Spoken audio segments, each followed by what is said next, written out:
What's up guys, it's Frozen, and today we'll be doing our new updated version of the tutorial for the MMO Realms Cobblemon Server. So essentially, to get started, you will see this on your screen right here. Press M to choose your starter Pokemon. You can also use /report to report bugs and /rules to read the rules. If M doesn't work, you can try C or J. And if that doesn't work, you might want to check your keybinds. You'll see these like NPCs. The first one is the free daily spin. This only works if you're on Modrinth. You'll see the free random shiny, right click to claim, and when you do that, in chat it says how to earn your free shiny Pokemon. You essentially join their Discord and you link your in-game name to the Discord, and then you do /kit to redeem your free shiny. Here we have enter the wild, no building, it resets very often, and then right click to RTP. So the command for this is /RTP, and that means random teleport. And over here, it says create or enter your realm, right click to play. When you right click this guy, it brings up this menu where you can teleport to your realm, view your members and your settings, and the thing about the settings is, for me, it only works when I'm like in the realm. Otherwise, it tries to edit the settings for this realm that you're currently in. See the quick travel guy, and this NPC gives you a realm selector if you right click him. If you don't have one in your inventory, you cannot spam them, into your inventory. But it brings up this menu when you use this compass. You can teleport to spawn, teleport to your realm, or teleport to wilds. See the Poke Center, and in here it's essentially just a public heal station and PC. In here you'll see Professor Sachi, you'll see the Pokemart, and over here it's not really that useful, it's more for like decoration, but you can right click this guy and it brings up like the Pokemart and all of these items. And the reason I say this building is kind of useless is because /shop brings up the exact same menu where you can access this from anywhere in game. You will find the crates, and this is the pay-to-win area, essentially. You can get one free-to-play thing here, which is the vote crate, and I'll open this up and show you guys. It pretty much has junk for more than half of it, and then you can get one random Pokemon, one random plushie, 10 gems, 25 gems, 50 gems, one basic key, or one premium key, and they're pretty low chances. Over here is the basic crate, which costs 500 of the gems, they're in-game currency. And you buy gems with real money, or you can get them from the free daily spin, which usually you get like really low amounts, like 5. So in the basic crate, there is one random plushie, one random shiny plushie, and random Pokemon, random shiny Pokemon, random Ultra Beast plushie, random mythical plushie, random legendary plushie, random Ultra Beast Pokemon, random legendary Pokemon, and random mythical Pokemon. And then you can also get 2 basic keys, and the chances for these are pretty low for the good stuff, and then higher for the stuff that nobody really wants, of course. And same thing for the premium crate, it's practically the same thing, just for better stuff. So you can get 2 premium crate keys for 1% chance. There's a 1% chance for 5k gems, random shiny mythical Pokemon, random shiny legendary Pokemon, random shiny Ultra Beast Pokemon, random mythical Pokemon, random legendary Pokemon, random Ultra Beast Pokemon, 2 random shiny Pokemon, and 1 million Pokecoins. I do not endorse gambling or buying these crates from servers and stuff like that. Ooh, somebody broke the spawn. Interesting. Alright, so we're gonna do a quick rundown of all the like necessary commands that you're gonna want to know while playing on this server, and the first one is /spawn, which takes you directly to spawn, which is where I'm at right now. And the next one is RTP, like I said, takes you to any of the wilds. And then a new one is warp heal, and that will take you directly to the public Poke Center and one of the spawns. And then /realm, and it brings up this menu right here where you can teleport. There's also realm TP, which teleports you directly to your realm if you don't want to open that menu and click again. And there's also realm visit, and here you can type in anybody's name, and if their realm is public, it'll take you to their realm so you can go and look around. /auction house, and it brings up the global auction house or global trade system where everybody sells stuff. And this is a great way to make money, especially early on. I would also recommend keeping your legendaries and anything that you get from like Dex rewards, because a lot of people will just scam you out of it and not give you stuff that's actually like worth what you're trading them. Another way to access the auction house is /GTS. It brings up the exact same menu. There's also /shop, like we said before, brings up the Pokemart where you can buy all kinds of stuff for pretty cheap. And here is how you access Dex rewards, and it brings up this menu here where you can get rewards for completing your Pokédex. It maxes out at 80%. There is no way to get 90% or 100% unless you pay for crates. I have personally caught every single Pokemon that is available from like the natural spawns, and I only have 912. I don't use this command at all. I consider it useless because it's honestly insulting the way that they have it set up. If you find a Geodude, you can get 1,000 Pokecoins. You can make 1,000 Pokecoins on the auction house by selling a stack of wood. You're so much better off just not using hunts at all because it's terrible, to be so for real. So if you find a Charmander, which I've only ever found 2 Charmanders the entire 5 months that I played this server. 10,000 Pokecoins on this server is basically nothing. People sell enchanted books, which they get for essentially free for 20k, so that just shows you that it's not worth it at all. And if you plan on breeding and using Pokemon like competitively, this is like one of the most useful menus. Here you can see all of your stats for your Pokemon. If you click them, it shows you all the available TMs that you can buy. Breeding and selling Pokemon, you can neuter them. And you just have them in your Pokemon inventory on the side here, and then you pick the number and you just /neuter it. With /bal or /balance, you can see your current Pokecoin balance and your gem balance. Another useful command is /TPA, and you can deny, accept, or you can type in somebody's name. And if they're online, you'll TP to them if they accept it. Another command that you're going to want to use, especially for your realm, is realm trust. And then you put somebody's name, and you can do manager, member, officer, or visitor. So if you do /realm help, it brings up everything you need to know about like realms. So /realm, realm teleport, realm visit player, /select. Be very careful when you give people this, because a lot of people do steal since the rules aren't really enforced. Staff doesn't really care when people steal from you, especially if you gave them perms, because it's considered you being dumb. I don't know. And page 3 out of 3 explains your ranks and permissions. Which manager, you can use the realm management commands except for realm delete. Officer can interact with blocks and containers. You can build and use chests. So a lot of people will need this, but also be very careful and make sure you're watching people and literally recording them, because if you don't have it on recording, the staff won't do anything about it. I had somebody steal $2 million worth of vitamins from me, and they literally admitted to it, gave the vitamins to the staff to give back to me. I didn't even get back a quarter of what they stole. Like, I got like 5 of each vitamin. That's nowhere near how much they stole. They stole like 4 or 5 stacks of each vitamin from me, which was insulting, and they didn't ban the person and just let him keep playing. There was literally no repercussions at all. And then member, you can interact with entities like Pokemons and animals, so they can catch Pokemon and they can kill animals and they can kill monsters. So like, this is what you'd use if somebody wants to grind your spawner in your realm. And visitor, again, allows people to visit even when you're offline. And we are now in my realm, and here I will show you guys how to make money and how to have fun, honestly, on this server, because if you guys don't know how to have fun, you'll probably get super bored, honestly. So one of the best ways to have fun is to make a gym or to go and fight people's gyms. So these are my gym rules for my fairy gym, because I have a ghost gym too, and I'm the leader of a group called Relic Keepers.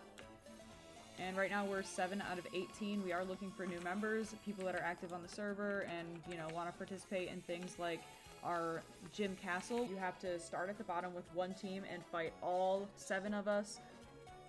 And if you beat all of us, you get a pretty big reward. Alright, so you see here, this is my gym. The person I'm battling stands here, and then I go over here and stand on this platform, which I kind of made a little jump flat. And you just battle.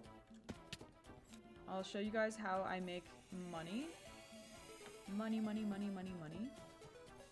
So the first thing I'm going to say is you're going to want a great storage system, which you can buy shulkers for super cheap on the shop. Do not buy shulkers for a ridiculous amount of money. You just go to mob drops and there's shulker shells right here for 20. I have this huge med leak farm for my giant factory underground. You guys are going to want a decent amount of med leaks. That's the only way to farm them on this server. I know, kind of annoying.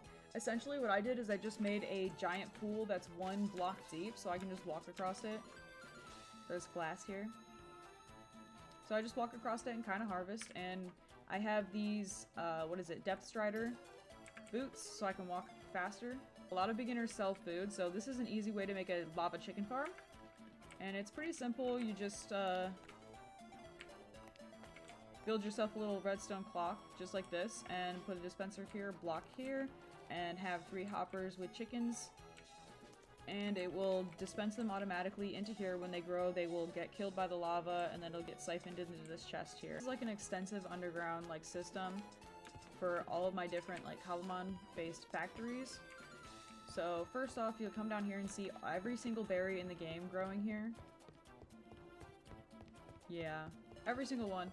The ones that you guys will actually need are like Pomeg, Quilot, Kelpsie, Hondu, Greppa, and Tomato, and maybe Starf if you guys like fishing, but those are the only ones that you truly need. The rest of them I just grow for fun, honestly. Or for potions. I'm on fire. That was my bad.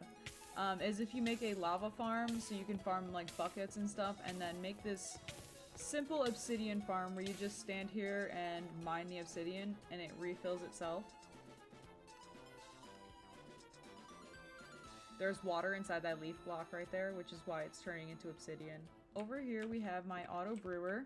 This is my big baby. It is an auto furnace that smelts sand into glass, and then it leads into this crafter right here, where it makes bottles on its own.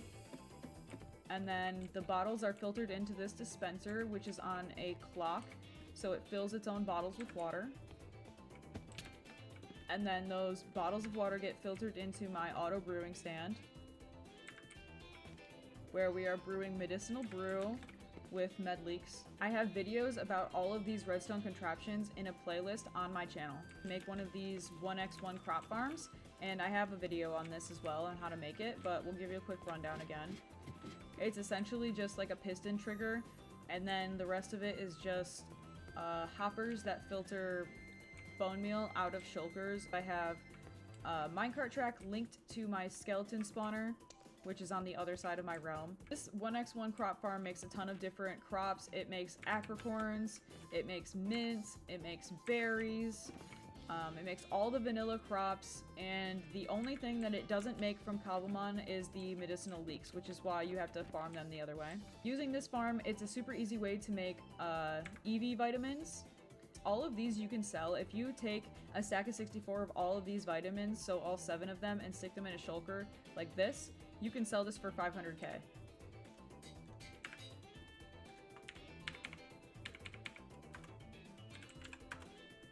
Alright, so I have my EV vitamins in the shop.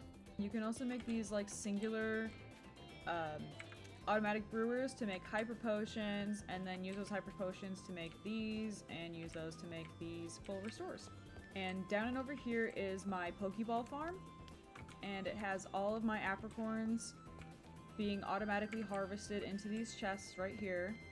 Every single color, so we have black, yellow, blue, white, red, green, and pink.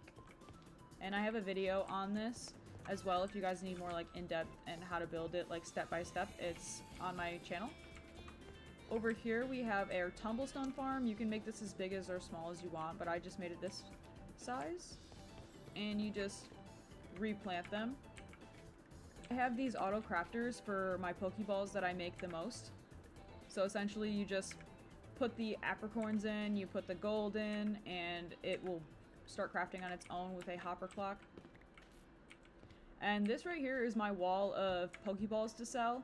If you guys sell Pokeballs like this, you'll make a ton of money. I usually sell these for 100k each.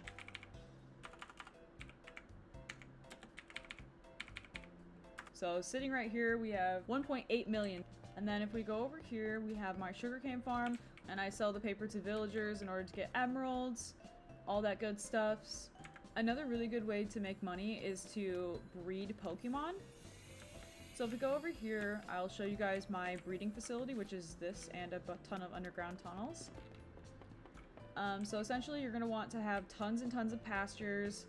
I have a pasture for every kind of Pokemon that I want to, you know, breed. So this pasture right here goes for only Squirtles. So when Realms crashes, these need to be broken and replaced in order to actually put Pokemon in them, which I think I can show you right here.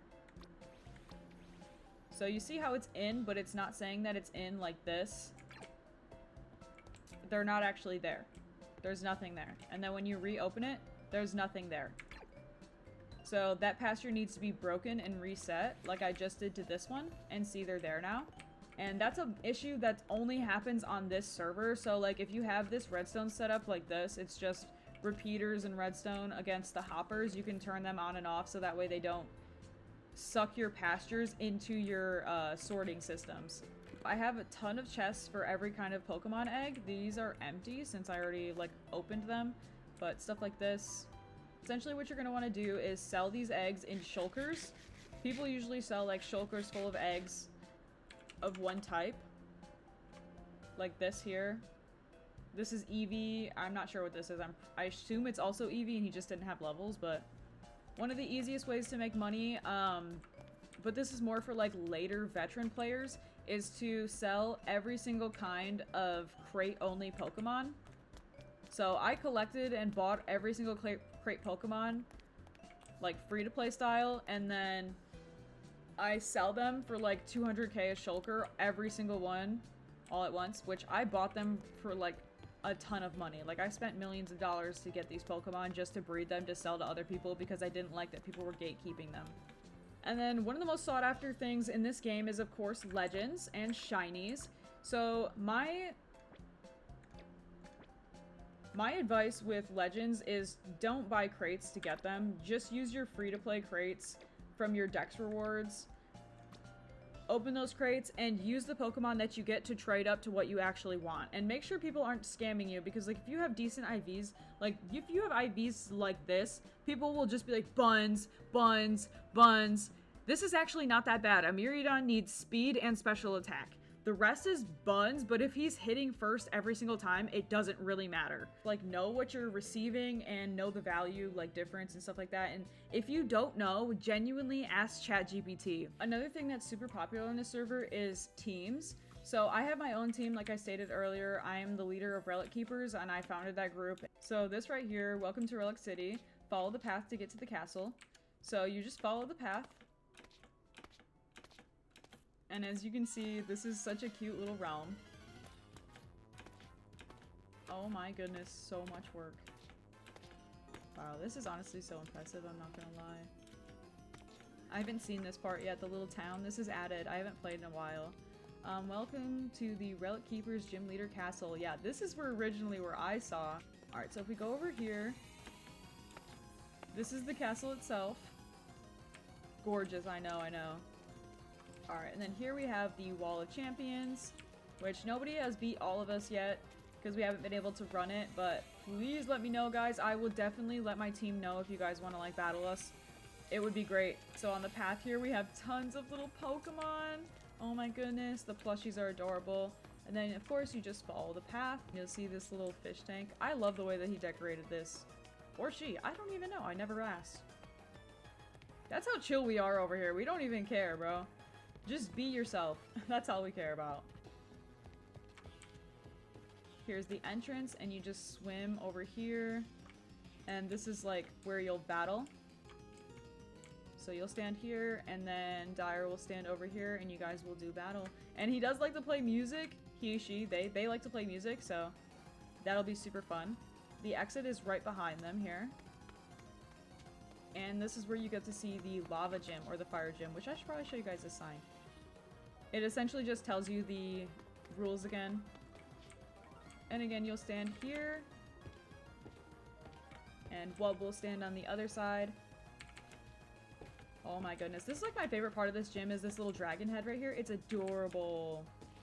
Alright, and then once you win, you can go this way. Or if you guys want to just come visit and check out the castle, you can do that as well. You just realm visit Dire Raven Sea, just like that in chat.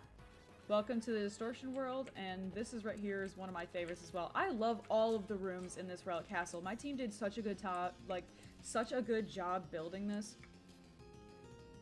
Like, wow. Stunning. Alright, so you gotta do a little bit of parkour. And you'll stand here, and the gym leader will stand over here, which is silver, and then... Ooh, I always forget that the exit is right here. Distortion. It really does distort me. Then you go down this, And again, the rules again. It's a little mine shaft. And here's your little battle place. You'll stand here, the gym leader will stand over here, which is Jenny. Oh my goodness, it is so pretty. She did such a good job on this. I love it.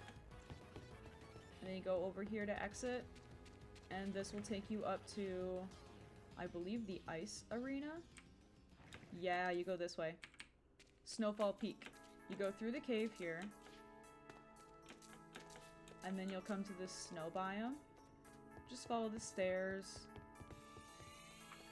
and you'll come to this. And this is the ice arena. You'll stand here, and Small Human will stand over here, and you guys will do battle. Oh my goodness. I love all of the plushies and stuff.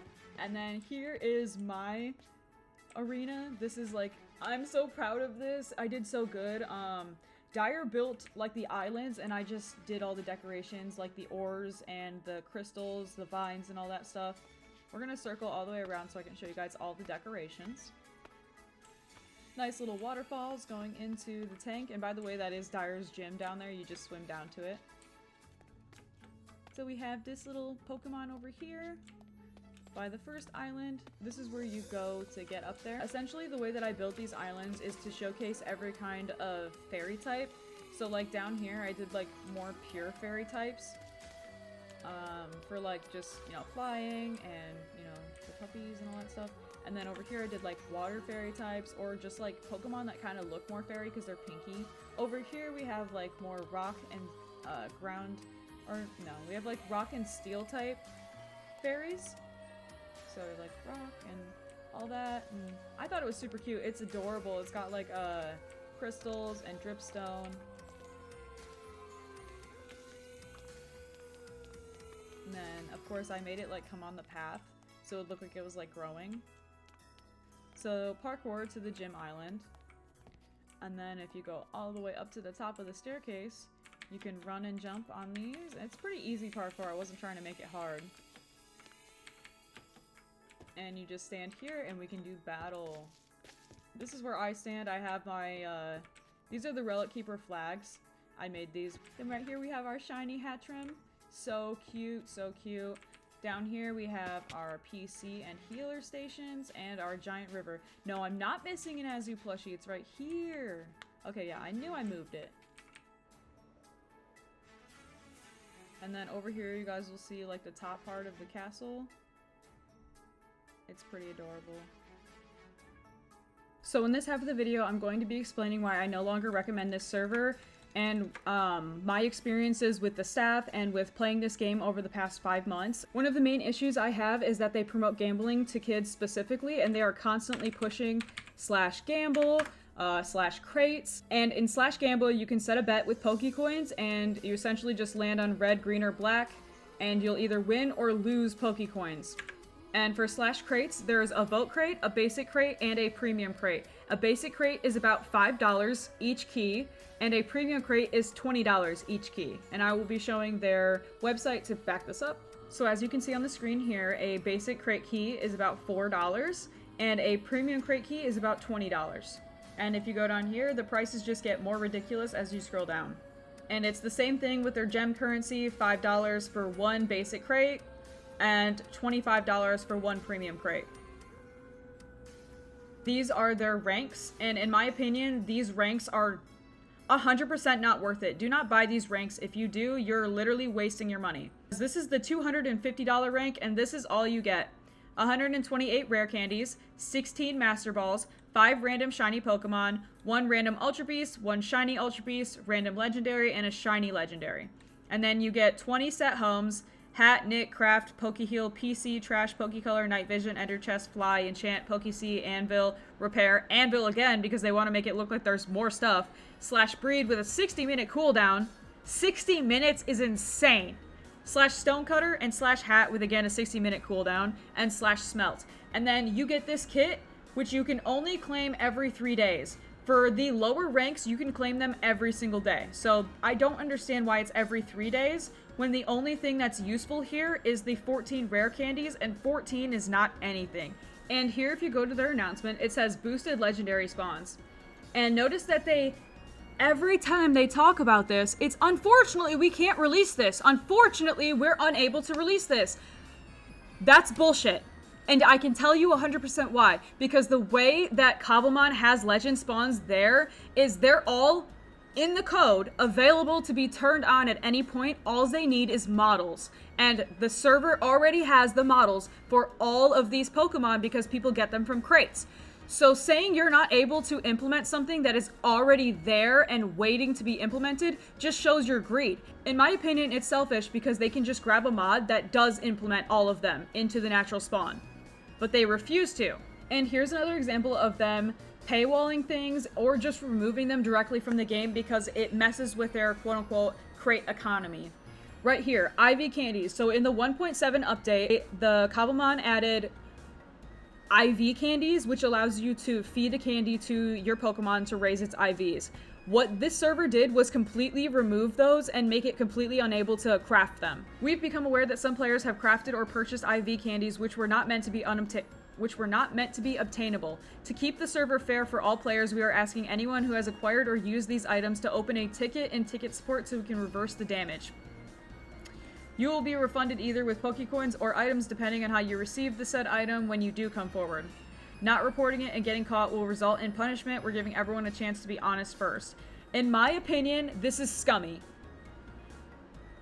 It's an item that was put in the game by the mod creators and you guys are removing it, and I don't see how it's unfair when everybody was able to craft them in the original 1.7 update. So the only reason it's unfair is because of them removing it from the game.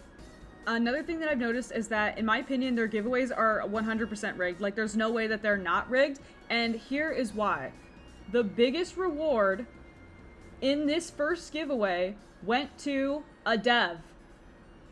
Why are devs able to win giveaways? And as you can see here, he didn't even want the prize because he knew that it would look rigged. So they re-rolled it and gave it to someone else. The Mac right here. And as you can see, they're one of the most top donators. They have all the ranks. He then wins the next giveaway. Here's another name that comes up a lot, Seafrim, which this again is a donator, and they were staff for a while. They won this giveaway, which is directly the next giveaway. So they won 2 giveaways back to back, and they got the best prize from both of them. And another thing that bothers me is that half of these winners aren't even like real people. Like, this is obviously a fake profile. And then if we look right here, this is one of their staff. I don't understand why staff is allowed to participate in giveaways and donor giveaways when they have their own staff giveaways. And again, here's the same person winning again. So this person has won 3 times out of 100 to 200 entries. It just doesn't make any sense that they keep winning. And if you guys know anything about the giveaway bot, you can re-roll the winners as many times as you want. And if we look here, this is one of their top gifters, and they also win a lot of giveaways. They won this one as well. This is another one of their staff members, and I'm not sure if they're still staff, but they definitely were before. And people can ask me, how do I know they have staff giveaways? Because they mentioned it in their announcement. So if you have staff giveaways, then why do they participate in the donor and the normal giveaways? Because there's 327 people, 315, 319, and you're telling me that your staff win the most out of all of those people? It doesn't make any sense. The math is not adding up. So the next one was the summer house build contest, where this is the rules. So here's the submissions. We have our little Squirtle island. It's just got like a couple sandstone and then a Squirtle and a lighthouse with a Pokeball in the middle. And then this one right here is just a cherry blossom house. It has like little fish tanks and, you know. Honestly, I don't like this one that much. I agree with the person who said that they wanted it removed. The person who posted this, Valok, requested it to be taken down because he wasn't proud of it. And that's literally what he said. He said, I don't want it in the submissions because I'm not proud of it. And staff essentially told him no, and that since he already submitted it, he cannot revoke it. If he built it and he submitted it, he should be able to remove it. Here is number 3, which honestly, I think this should have won. This is definitely the best build of them all. It's very cohesive, it's usable, and it's pretty.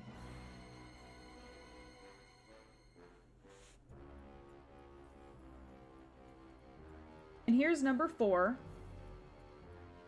And for this one's controversial because number 4 actually won. The reason it's controversial is because they used a group of 10 to 15 people to build this entire thing. And on top of that, they bribed people to vote for them by saying that they would be invited to their beach party and they would get rewards such as shiny Pokemon, candy, in-game items, etc., etc. And they did this directly in the game chat for staff to see, and staff did not care. In my opinion, this should not have won. It should have been disqualified because every other person who submitted a build built everything themselves. They did not have help from a bunch of people that they bought out, and they didn't ask a ton of people to vote for them the way that this person did. And yeah, it's a good build. That's not my issue with it though, is I would have had no issue if he won if he just didn't bribe people. That to me is bribery. Especially when the server is full of a bunch of kids and they just want to fit in. In my opinion, again, this one should have been disqualified. It's not summer themed. The inside of the snow globe has a little beach and a little house, but the entire thing itself is in the snow biome. It's a snow globe and it's winter themed. And even the inside is winter themed. Number 3 was definitely going to win, but then he started bribing everyone, so. I thought mine was super cute. It definitely did not deserve a participation reward. A Halloween art contest, and these are the rules. This was one of the submissions. It's Mew gets spooked by ghostly friends, Haunter's Halloween heist, Mewchievous twins, Ditto's haunted candy hunt, Trick and treat gone wrong. Which all of these are good art. My problem is not people's art at all. It's genuinely the way that it's being voted on by staff. So this is everyone that participated, all of the art. This one right here is mine. And this is another pixel art, which I love this one. It was so cute. And honestly, I disagree with the top 5. I feel like a couple of these definitely should have been in the top 5, like this one. This Darkrai one definitely should have been in top 5. It is gorgeous. You can tell that it was actually drawn by the person and they didn't just use shapes in the digital art to, you know, make everything. Like this right here, you can tell that the person just used shapes and then they added on the colors and stuff on top of it. So in my opinion, it's a little lazy, but... And same thing for this one. If you scroll into the background, these are leaf stamps. They did not draw all of this by hand. They genuinely only drew this part on the front. That part bothers me because in the rules it says not to use stuff like that, like not to use things that aren't... It must be your original work and not stolen from the Reb or created through AI. So in my opinion, this means you can't use stamps. Like, it has to be your original work. When you use a stamp in your digital, that's somebody else's drawing that you're using 100 million times in the background. So their latest event, which is the Pokeball designing contest, and these are the rules. Right now, all of them are out in the open to be able to be seen, and I will show you guys mine. And I did a Soul Fireball, which is Nether themed, and it has 4x Pokemon spawned in the Nether and 3x on Fire or Ghost type Pokemon. So this is the crafting recipe and the in-game held item, and this is the model for it. I did that in Blockbench. I made the model for it, and I also made the in-game item. I added a resource pack so that way people could download it and actually use it in-game. So as you can see, I put in the 100% effort. Like, I did everything I could possibly do for this event, and I guarantee that I'm not going to make it top 5. So this is another submission, and this is the Evo Ball. We have the Mirror Ball. Then we have the Reliquary Ball. We have the End Ball. It's a 4x catch rate and Pokemon in the end, and it's a gorgeous drawing. I love the little pixel art they did as well. Here we have the Plate Ball, the Shiny Ball, the Survival Ball. Then we have the Magazine Ball, the Eclipse Ball, and a Baby Ball. And the issue, I already know. I'm predetermining what my issue is going to be. I know I'm not going to get top 5, even though I put in the most effort. The most effort. Watch me still get a participation award. Another issue that players have a lot is that the owner is rude. Like, Phantom himself is just rude. Every time you try to talk about issues in the server, he has to come in and reply rudely and kind of condescendingly, acting like nobody else knows how to dev or how to fix things. And it kind of is just like, Minecraft players are not dim-witted. Like, most of us know how to mod and how to do, like, simple updates and fixes, so it's kind of offensive when they say that we as players don't understand how everything works. But essentially I said the server crashes almost every hour and I can't get halfway through building an XP farm in the wilds before it resets. Doing everything in realms only gets you so far, especially when they crash a lot too. I'm down to help support the server, but I cannot recommend or want to pay for anything if I can't even play. I literally have been AFKing for 5 days because there's no point in trying to do anything in the wilds, and the only thing to do in my realm is to wait for the eggs, and a vote party and legends suck. I'm sorry, but they for real do. I've played for 5 months and not a single legend has spawned on me, to the point where my #1 inside joke is that I'm blacklisted from legendary spawns. It's always on an AFK or a noob that kills it. The staff was honestly pretty professional here, which in my opinion is funny that the owner is less professional than his staff that he employs, but I again just essentially accentuated my point. I said I cannot even count on my hands how many times I crash daily, and I know I'm not the only one. People are constantly complaining in chat about it. I can build in realms only luckily because my realm is old enough to not reset itself like the new players have happened to them. There's nothing to build in my realm though, I have everything. I'm trying to grind unknown in the end or build an XP farm for my friends, and I can't get halfway through either one of those. I haven't built a platform in nearly a month because 20 minutes in it disappears and kicks us to lobby. One of my friends quit because I was trying to breed her a shiny, and every time I put it in her pasture, the wilds would crash. And they essentially just said, I'm sorry, I wish you had the same gaming experience as me. And the conversation was over, and Phantom comes in like several hours later and says this condescending paragraph. Not sure how we should magically fix things. These take countless hours to investigate, come up with solutions, implement them, and test, etc. You need to understand we're people who are doing this full time with actual lives outside the server. Simply don't play a beta server if you don't want to see the server grow with time and instead want to play something already more developed and stable. The way free-to-play servers work is by screwing everyone else possible except for the players. Devs go unpaid, creators get ghosted and scammed, texture artists get paid 1/10 of what they should be paid. I can go on forever why it doesn't work in actuality. Literally every free-to-play server goes bust after the first year or two and has to make changes as they cannot sustain the server any longer. This is bullshit in my opinion, because there is plenty of free-to-play servers that don't have crates, that don't have anything that you can buy besides like cosmetic items that don't affect the gameplay at all. And they have been running for 5 to 10 years. That's bullshit. It's just an excuse to make money off of kids who literally don't even have that much in the first place. Like, half the people that donate here are 16-year-olds that literally work at McDonald's. Hey, I literally have proof that someone on here is 16, works at McDonald's, and has a celestial rank. It's crazy to me that as a fully grown man, instead of taking accountability and lowering your prices just a little bit so that way they're even reasonable, you would instead attack your players and say that we don't know how things work with modding and with fixing things. As if we don't have access to logs whenever we play on our single player worlds that we have to read. Also, on top of that, I run my own mod pack. It has 175 mods.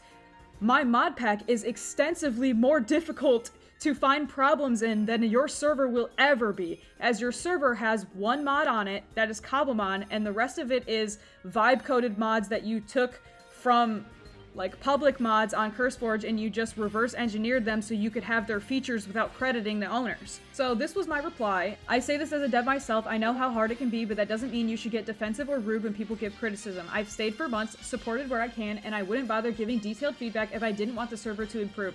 Whether you agree with my points or not, players who feel they cannot play are less likely to support financially, and that's something worth taking seriously. I get that it takes time and resources to fix things, and I don't expect instant solutions, but right now the experience is frustrating enough that I cannot recommend the server or justify spending money on it, and that's the core of my feedback. I don't understand why it's so hard to make suggestions or to give feedback for this server. It's almost as if they genuinely do not give a fuck what their player base wants. Only expert rank or higher are able to create suggestions, so you have to pay $10 to give them your opinion, and you're not allowed to suggest issues/bugs. The problem I have with them adding this is that it wasn't there until I made a suggestion that they said was a bug report, but in my opinion, it's not a bug report at all. So they said this was not a suggestion, and my suggestion was to fix plushie size, and they said it's not a suggestion.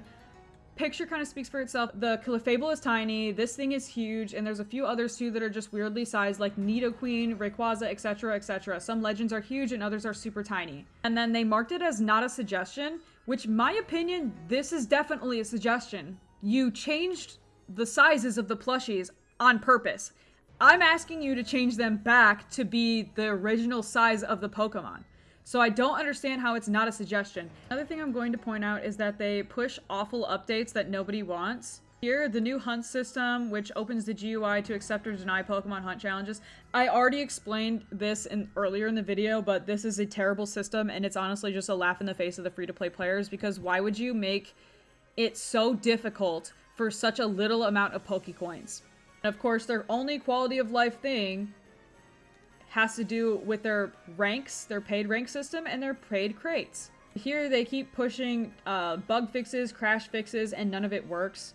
Like, the server was made to be crashy. Like, I hope you guys know that when you play the server and every time you crash or get kicked from the server, that was intentionally made to do it. Like, they have the server set up so that way it kicks you like that on purpose. When I was playing, the first 3 to 5 months that I was playing, they did not have that system where it would kick you. I could be in my server literally AFK, not moving, not on an AFK machine. I was just standing there looking at a wall for 16 hours plus, and I would never get kicked. I would never get, like, disconnected from the server itself. I wouldn't end up in spawn. I would be there all night in the exact same spot, the same way you would be inside of a single-player world. Nothing here that would help the free-to-play players, but you know what they did add? They added /store. They added support for upgrading ranks. They added support for gifting ranks. They added support for purchasing and gifting keys. Nothing for the free-to-play players, everything for their paid stuff. They had dupe attacks by Mr. Epic because, again, their server was in one of his videos because they are so pay to win and, like, so greedy with the amount of, like, cash grabs. They have so many cash grabs, it's actually annoying.